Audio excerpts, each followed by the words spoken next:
تیرا کلام رہے گا قائم پہاڑ جب نہ رہے خدایا، تیرے منہ کی ایک بات بھی ٹلے گی نہ چاہے کچھ بھی ہو، تیری مان دیے ہے زندہ سونے سے بھی قیمتی، میرا دل یہ دے گواہی ہے یہ کتاب عظیم، نازل کرے اپنا کلام شکستہ دلوں کو سکون ملے، تاریکی دور ہو میری راہیں روشن کر، دل اپنا کلام کثرت سے اے خدا بدل دے، رہائی دے کثرت سے پھل ملاؤ، کلام رہے گا قائم پہاڑ جب نہ رہے خدایا، تیرے منہ کی ایک بات بھی ٹلے گی نہ چاہے کچھ بھی ہو۔ عزیز ناظرین، میں ایاد ظریف آپ تمام دیکھنے والوں کو ہمارے روز کے بائبلی مطالعاتی پروگرام کی نئی قسط میں خوش آمدید کہتا ہوں۔ اس پروگرام میں ہم بائبل مقدس کی تمام کتابوں کا مطالعہ پیش کر رہے ہیں۔ ہم اپنے پرانے عہد نامے کی تاریخی کتب کے مطالعے میں عزرا کی کتاب پر پہنچ چکے ہیں اور اس کے تیسرے اور چوتھے باب کا مطالعہ کریں گے۔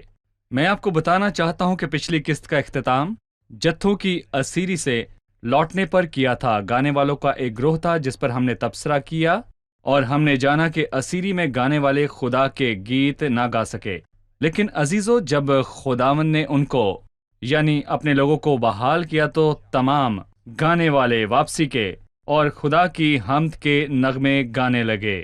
آج ہم تیسرے اور چوتھے باب میں اسیری سے لوٹنے کے حوالے سے بات کریں گے اور گفتگو کے سلسلے کو آگے بڑھائیں گے، لیکن اس سے پہلے میں خدا کے خادمین کو خوش آمدید کہوں گا۔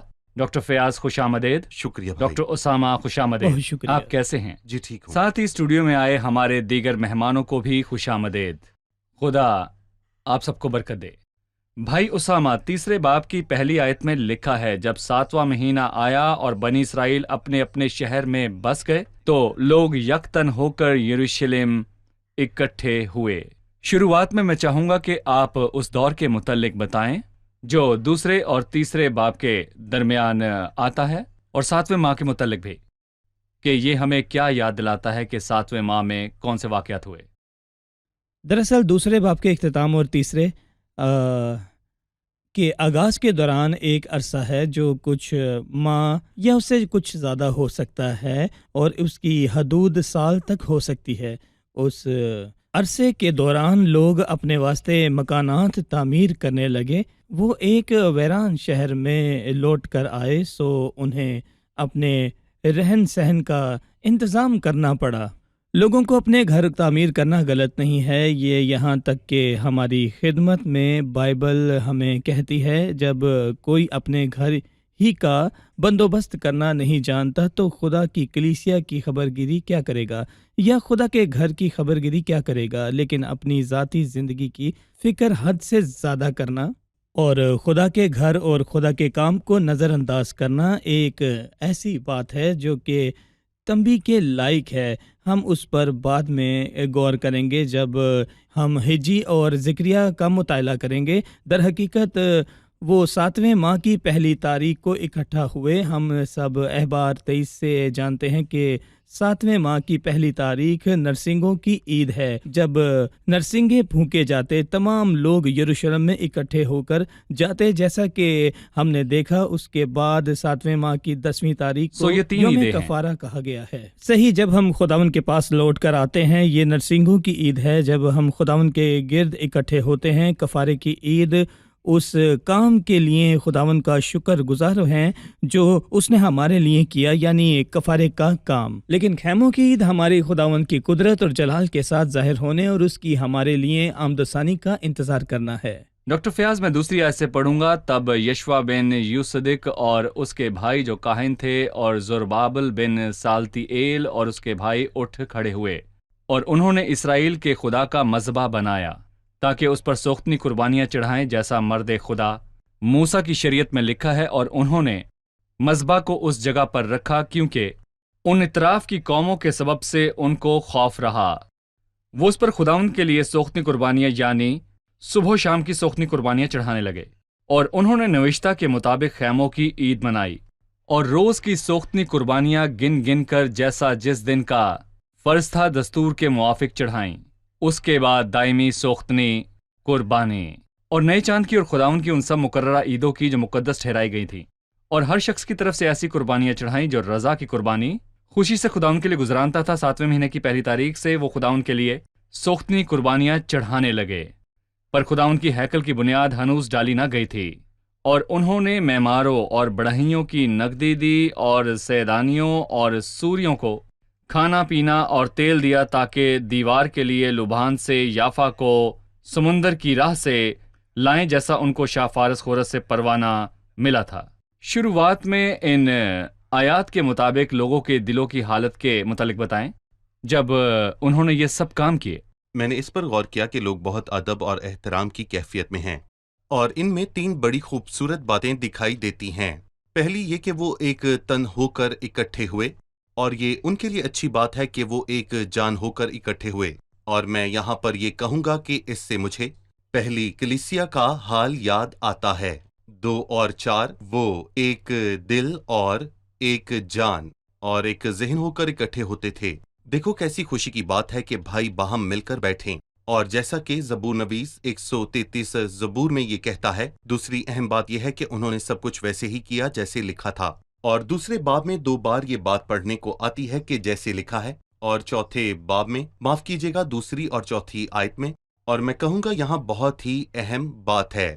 روز کی سوختنی قربانیاں گن گن کر جیسا جس دن کا فرض تھا دستور خدا کے کلام کے مطابق، سو واضح تھا کہ وہ کچھ بھی کرنے سے پہلے جیسا کہ واپس آ بائبل جائیں کہتی گے، ہے۔ جیسے کلام کہتا ہے۔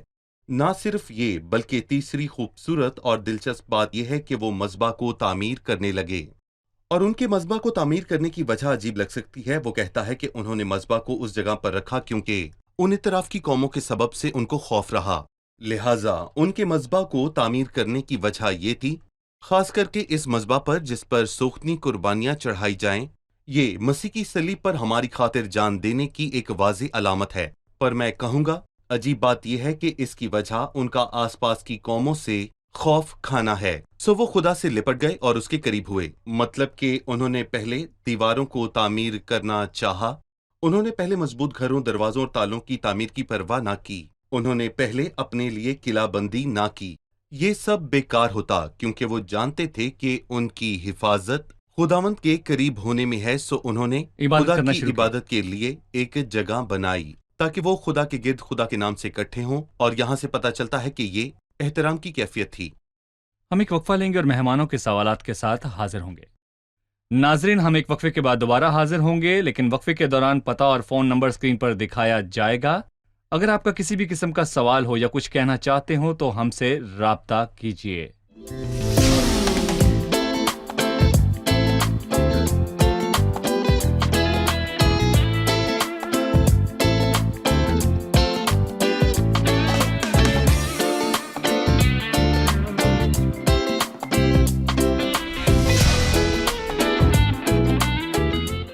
خوش آمدید، آئیے چلتے ہیں مہمانوں کی جانب اور جانتے ہیں ان کا سوال۔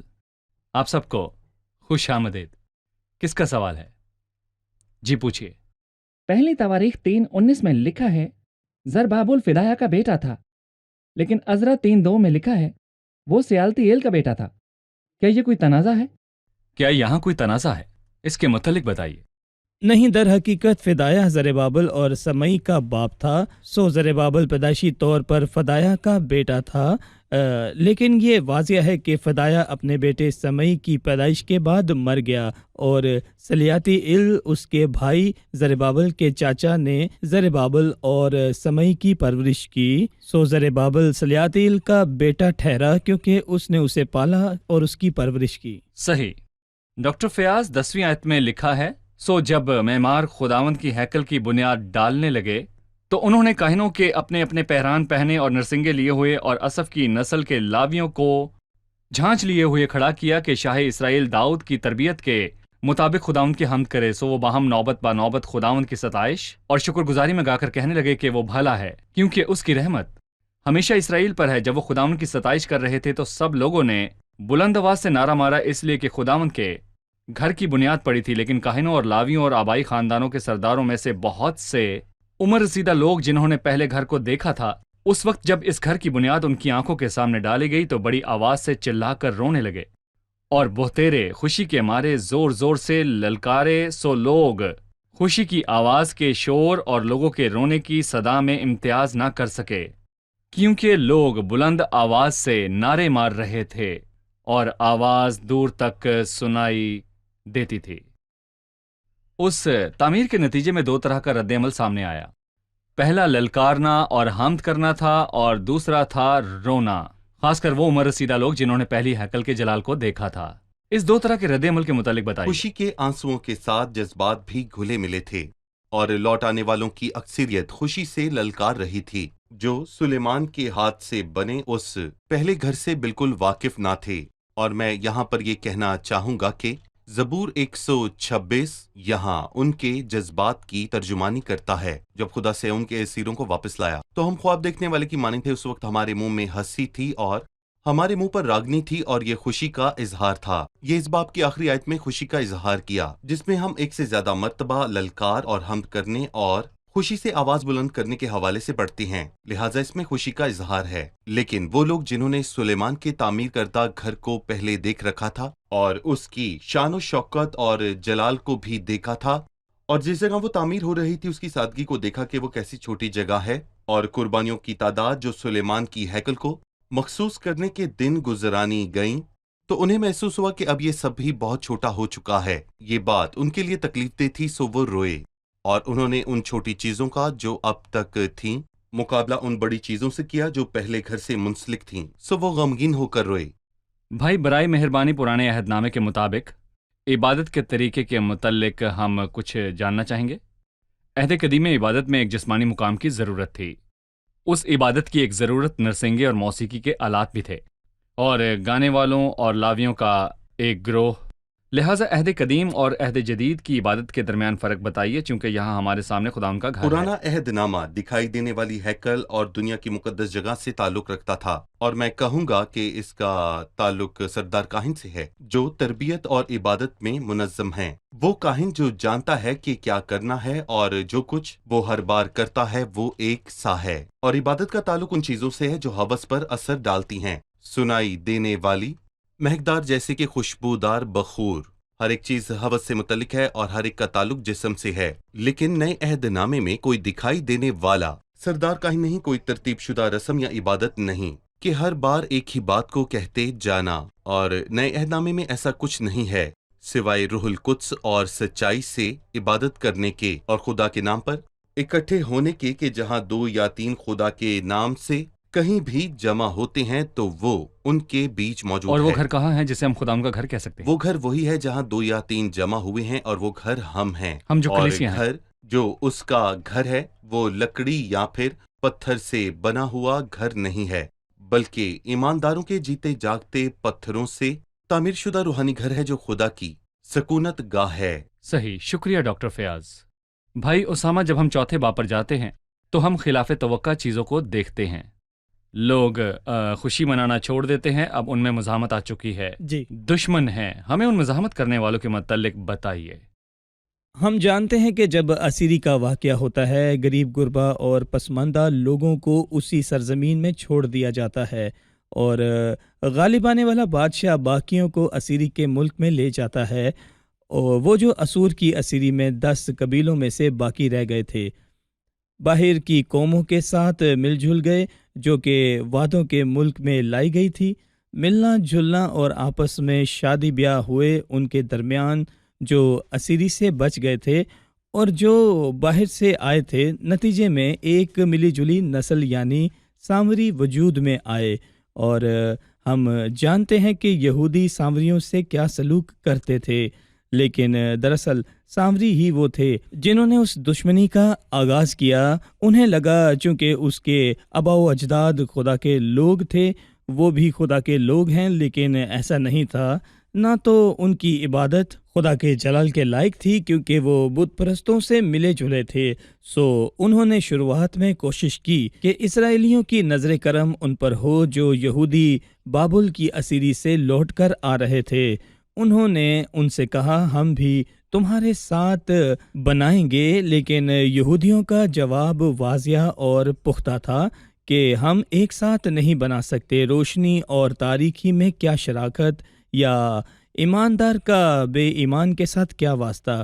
جواب بہت ہی سادہ اور کھرا تھا. یہ ہمیں یہ بھی سکھاتا ہے کہ ہم ایمانداروں کی ذمہ داری ہے کہ فقط ایمانداروں کو خدا کے بچوں کو عبادت میں قبول کریں.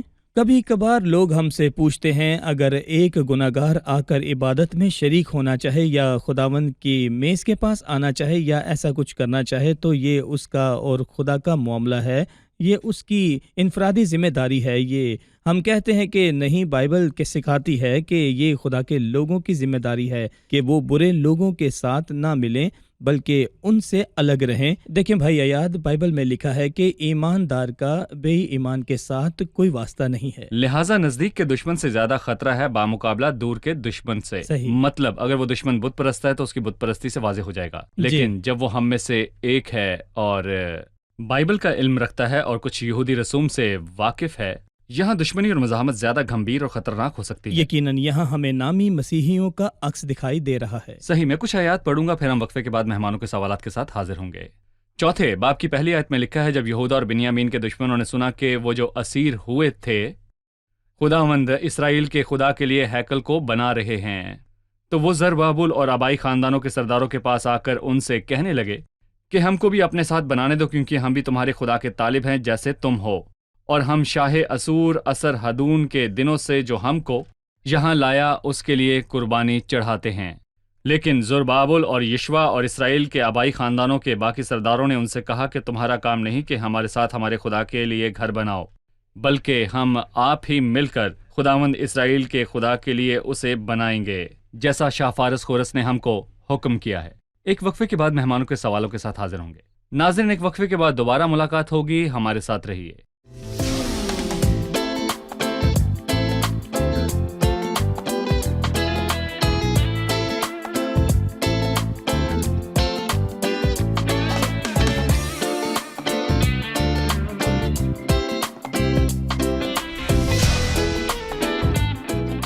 ایک بار پھر سے خوش آمدید. آئیے چلتے ہیں اپنے مہمانوں کی جانب اور جانتے ہیں ان کا سوال.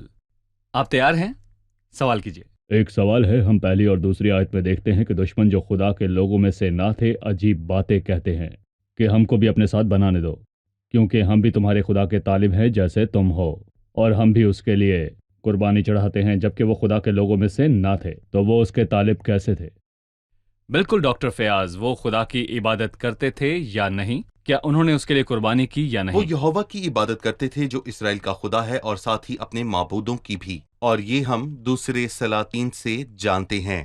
جب بابل کی اسیری کے بعد شاہ اسور نے سامریا کے شہروں کو اس کے اصل باشندوں یعنی اسرائیل سے خالی کر دیا، پھر وہ بت پرستوں کو بت پرستوں کے خطوں سے لے آیا اور انہیں وہاں بسانے لگا. شیروں نے آ کر ان میں سے کچھ کو ہلاک کیا، اور وہ بہت ڈر گئے اور کہنے لگے یقیناً اسرائیل کا خدا جو اس زمین پر قابض تھا ہم سے ناراض ہے. اور وہ شاہ اسور کے پاس جا کر اسے شکایت کرنے لگے، اور کسی نے اسے عجیب مشورہ دیا. اس نے کہا کہ ایک یہودی کاہن کو بلا کہ وہ انہیں اسرائیل کے خدا کی چند باتیں سکھائے اور انہیں اسرائیل کے خدا کی نظر کرم کو پانے کی کوشش کرنے دے. سو وہ کاہن کو کسی یہودی کاہن کو لے آیا، اور اس نے انہیں یہودی عبادت سے متعلق چند ایک چیزوں کی تعلیم دی، اور انہوں نے اسرائیل کے خدا کے لیے قربانیاں گزرانی، اور ساتھ ہی انہوں نے بت پرستی بھی جاری رکھی. اور میں یہاں حاضرین کو یاد دلانا چاہوں گا کہ اس سامری عورت نے یہ کہا تھا کہ ہمارے باپ دادا نے اس پہاڑ پر پرستش کی، اور تم کہتے ہو کہ وہ جگہ جہاں پرستش کرنی چاہیے وہ یروشلم میں ہے. اور انہیں کچھ علم تھا کہ مسیحا جو کہ مسیح ہے وہ آنے والا ہے. در حقیقت وہ اسرائیل کے خدا کی عبادت اور اس کے لیے قربانی چڑھا رہے تھے، لیکن انہوں نے اس پر سچا ایمان نہ رکھا تھا. صحیح، وہ سامری تھے اور ان کی عبادت یہ تھی. انہیں یہودا کے متعلق سرسری باتوں کا علم تھا. صحیح. اور وہ چند رسومات بھی ادا اسرائیل کے کرتے خدا تھے. کے لیے قربانی گزرانتے تھے. صحیح. بھائی اسامہ، مزاحمت کی شروعات 6 آیت سے ہوئی اور شکایات بھی لکھی ہوئی ہیں.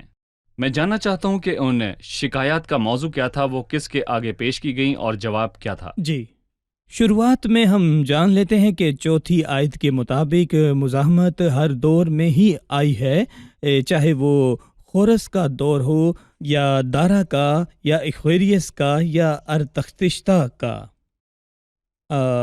دشمن یا اس سے نکلا ہوا لفظ دشمنی ہے، جس سے لفظ شیطان نکلا ہے یعنی دشمن۔ ہمیں جاننا ہے کہ جب تک ہم خدا کا کام کر رہے ہیں شیطان خاموش کھڑا نہیں رہے گا، بلکہ وہ اس کام میں مزاحمت کرے گا۔ انہوں نے ارخشتشتہ سے شکایت کی کہ وہ لوگ ایک باغی شہر تعمیر کر رہے ہیں، اور اگر وہ شہر تعمیر ہوا تو وہ محصول ادا نہیں کریں گے اور فارس کے شاہوں کے تابع ہوں گے۔ سو بہترین حل یہی ہے کہ اس شہر کی تعمیر کو روک دیا جائے، اور واقعی ارتشتشتہ نے ایک فرمان جاری کیا جس کے تحت انہیں شہر کی تعمیر کو جبرہ بند کرنا تھا۔ سو ہم 23ویں آیت میں پڑھتے ہیں کہ جب ارتشتشتہ بادشاہ کے خط کی نقل و رحم اور شمسی منشی اور ان کے رفیقیوں کے سامنے پڑی گئی تو وہ جلد یہودیوں کے پاس یروشلم کو گئے اور جبر و زور سے ان کو روک دیا تھا۔ یہاں ہم دیکھتے ہیں کہ گویا ارتشتشتہ کی حکمرانی ہے، لیکن اس کے بعد ہم دیکھتے ہیں کہ خداوند نے کیسے ساری بازی پلٹ دی اور بادشاہ کے دل کو بدل دیا، کیونکہ بادشاہ کا دل خداوند کے ہاتھ میں ہے۔ وہ اس کو پانی کے نالوں کی مانند جدھر چاہتا ہے وہ اسے پھیرتا ہے۔ آپ دونوں کا بہت شکریہ۔ وقت ہے کہ ہم جانیں کہ مہمانوں نے آج کیا سیکھا۔ ہم مشکل سوال نہیں پوچھیں گے بلکہ وہی سوال دہرائیں گے جو آپ نے پوچھے تھے، تاکہ ہمیں یقین ہو جائے کہ آپ کو ان کی سمجھ آ چکی ہے۔ جیسا کہ ہم جانتے ہیں کہ پہلی تواریخ کے 3 باب کی 19ویں آیت میں یہ بتایا گیا ہے کہ زربابل فدایا کا بیٹا تھا، لیکن عزرا 3 باب کی 2 آیت میں وہ سیالتی ایل کا بیٹا ہے۔ کیا یہاں کوئی تضاد ہے؟ نہیں، ایسا کچھ نہیں ہے، کیونکہ زربابل پیدائشی طور پر تو فدایا ہی کا بیٹا تھا، لیکن جب فدایا مر گیا تو فدایا کے بھائی سیالتی ایل نے زربابل کو پالا، سو وہ اس کا لیپالک بیٹا ہے۔ صحیح، شکریہ۔ دشمنوں نے بنی اسرائیل سے کہا کہ ہم بھی تمہاری اسی خدا کی عبادت کرتے ہیں اور اسی کے حضور قربانی گزرانتے ہیں۔ میں جاننا چاہوں گا کہ وہ دشمن کون ہیں اور وہ کس طور پر خداوند کی عبادت کرتے تھے؟ وہ دشمن سامری تھے۔ ان کی عبادت رسمی تھی، ہمیں دوسرے سلاطین کے 17ویں باب سے پتہ چلتا ہے، جب شاہ اسور نے سامریا پر قبضہ کیا اور سامریا کا بادشاہ بن گیا۔ اس نے سامریا کے لوگوں کو وہاں سے نکال دیا اور دوسری قوموں کو وہاں بسنے دیا، اور ایسا ہوا کہ وہاں شیر آ گئے اور کچھ بت پرست باشندوں کو مار ڈالا، اور انہوں نے شاہ اسور کو اس کے متعلق بتایا۔ لہٰذا کسی نے بادشاہ کو یہ مشورہ دیا کہ یہودی کاہن کو بلا کر انہیں یہودی عبادت کی رسوم سکھائے، تاکہ اسرائیل کے خدا کے کرم کی نظر ان پر ہو، اور پھر شیر ان سے دور چلے گئے۔ سو انہوں نے اس کی عبادت کی، وقت رسمی طور پر دل سے نہیں۔ صحیح، آپ سب کا بہت شکریہ، خدا آپ کو برکت دے۔ خادمین کا بھی شکریہ۔ اگلے پروگرام میں آپ سے بات چیت ہوگی۔ جی ضرور۔ عزیز ناظرین، آج کی قسط میں ہم نے سیکھا کہ ایسے دشمن بھی موجود ہیں جو بظاہر تو دکھائی نہیں دیتے، لیکن باہر سے یوں لگتا ہے کہ جیسے وہ خداوند کی عبادت کرتے ہیں، لیکن اندر سے وہ کسی اور ہی شے کی عبادت کرتے ہیں۔ وہ سامری تھے۔ باہر سے وہ یہودا اسرائیل کی خدا کی عبادت کرتے تھے، لیکن یہودا اسرائیل کے خدا کے ساتھ ساتھ وہ اپنے بتوں کی عبادت بھی کرتے تھے۔ ہمارے ارد گرد ایسے بھی لوگ ہو سکتے ہیں جو سوچتے ہیں کہ وہ شاید خدا کی عبادت کرتے ہیں، لیکن خداوند نے ان لوگوں کے متعلق کہا کہ یہ لوگ ہونٹوں سے تو میری تعظیم کرتے ہیں مگر ان کے دل مجھ سے دور ہیں۔ لہٰذا آپ فیصلہ کیجئے کہ آپ کس کی عبادت کریں گے، جب آپ یہ جانتے ہیں کہ جس خدا کی عبادت آپ کرتے ہیں وہ پاک ہے، اور اس نے مسیح یسوع کے خون کے وسیلے آپ کے لیے نجات کا انتظام کیا۔ آپ خدا کی عبادت کرتے ہیں جب آپ خداوند یسوع مسیح کے وسیلے خدا کے پاس آتے ہیں، جس نے اپنے متعلق کہا، راہ اور حق اور زندگی میں ہوں، کوئی میرے وسیلے کے بغیر باپ کے پاس نہیں آتا۔ خدا زمین پر کسی بھی عبادت گزار کو قبول نہیں کرے گا جس کی بنیاد مسیح کی قربانی اور فقط مسیح نہیں۔ آنے والی قسط میں آپ سے پھر ملاقات ہوگی۔ خدا آپ کو برکت دے۔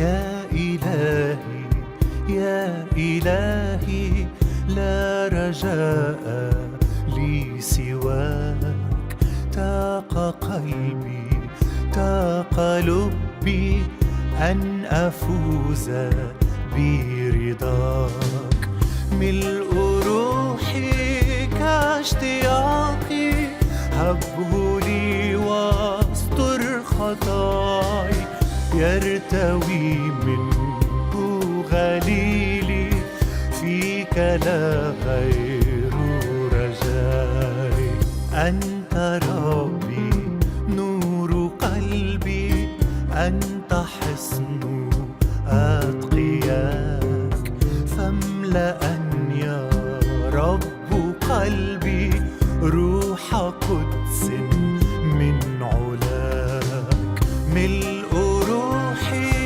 كاشتياقي هبه لي واستر خطاي يرتوي منه غليلي فيك لا غير رجاي قلبي املأ روح حب روح بر وسلام روح إيمان وصبر روح لطف ووئام ملء روحي كاشتياقي هبه لي واستر خطاي يرتوي منه غليلي فيك لا غير رجاي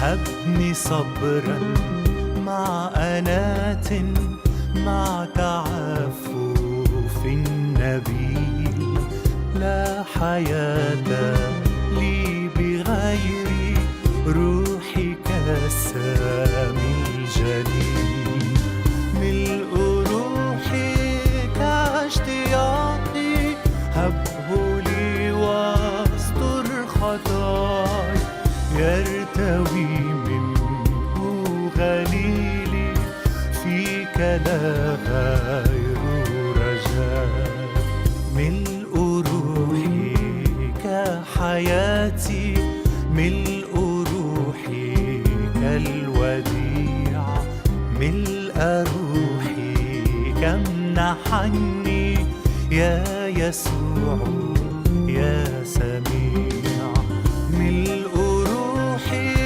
كاشتياقي هبه لي واستر خطاي يرتوي منه غليلي فيك لا غير رجاي